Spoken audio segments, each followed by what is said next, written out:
of living even one more day can seem insurmountable if you're alone and have no way of taking care of yourself. Too many frail, disabled, elderly people have no place to go.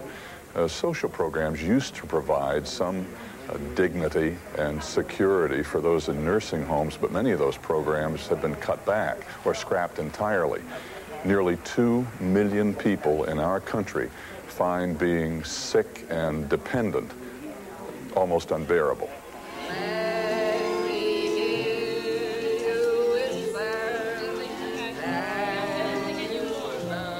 35% of all sick elderly Americans will spend their life savings in a nursing home before they die.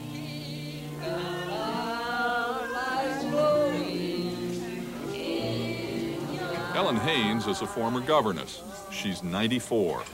I couldn't live by myself. If I hadn't had a stroke, I would have to be in a home like this because you can't live by yourself no more. People go in there and beat you up, kill you. They didn't do that when I come along. Because if I had knew that I was going to be like this, I would have made more arrangements for myself.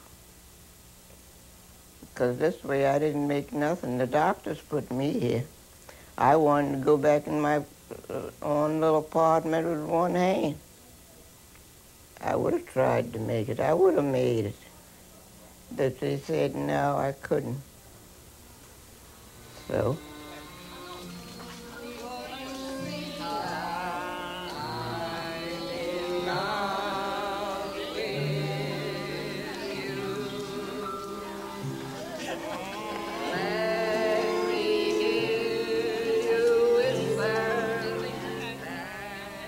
Whether they live in nursing homes or not, one of the mysteries of the biological clock is that it runs out sooner for men than for women. Dr. Carl Eisdorfer, University of Miami. It may very well be that we're going to have to not only look at ways to help the elderly women, but ways to understand why men die younger when we're supposed to be equally sexually unbiased. And it's clear that men are not doing as well. Maybe it's because of their lifestyles. Maybe it's because of the macho image that says that the man doesn't talk to anybody, you know, he takes it. And maybe this has some real untoward effects on stress and so on. But clearly the difference in sexes has now become, and mortality and morbidity has become large enough to become, I think, a significant social problem.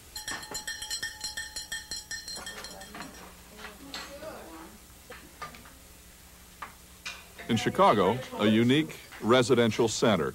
It provides community living for those who have lost their spouses. Most of them are women. They share daily work and memories.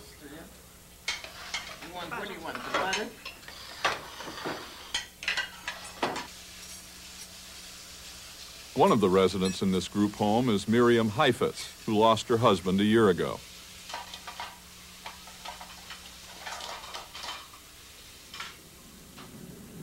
We were married for over 50 years.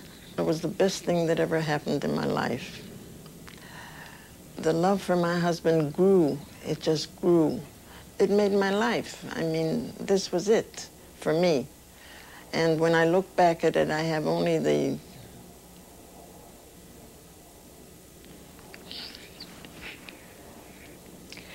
most innermost, beautiful, wonderful thoughts about him, because our life was good. We had a good life together. We understood each other. We went through whatever we had to go through together. And there's nothing that I can think of in our marriage that would have made it any more the most wonderful thing for me. The reason I decided I can't live alone anymore was I was terribly lonely. I went through a period of deep depression. I would have to go shopping. I would go into that supermarket and I would stand there. I wouldn't know what to buy.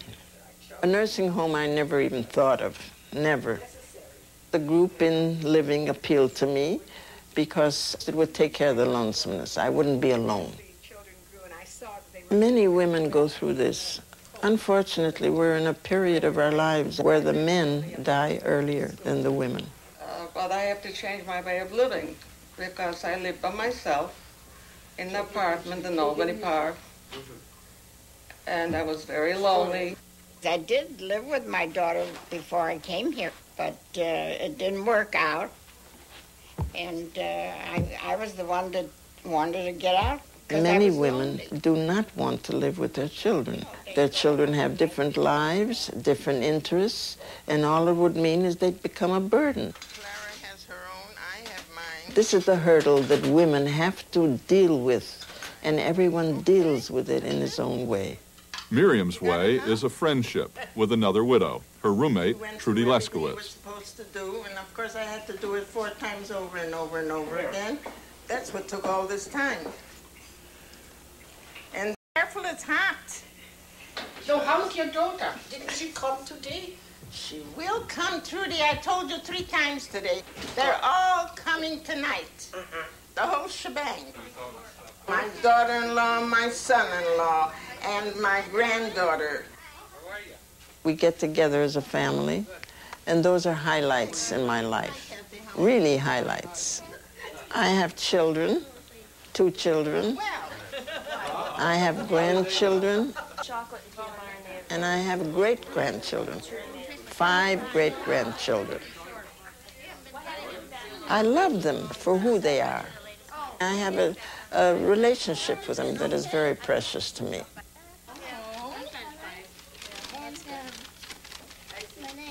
Oh, good. The other day when we were all together, my daughter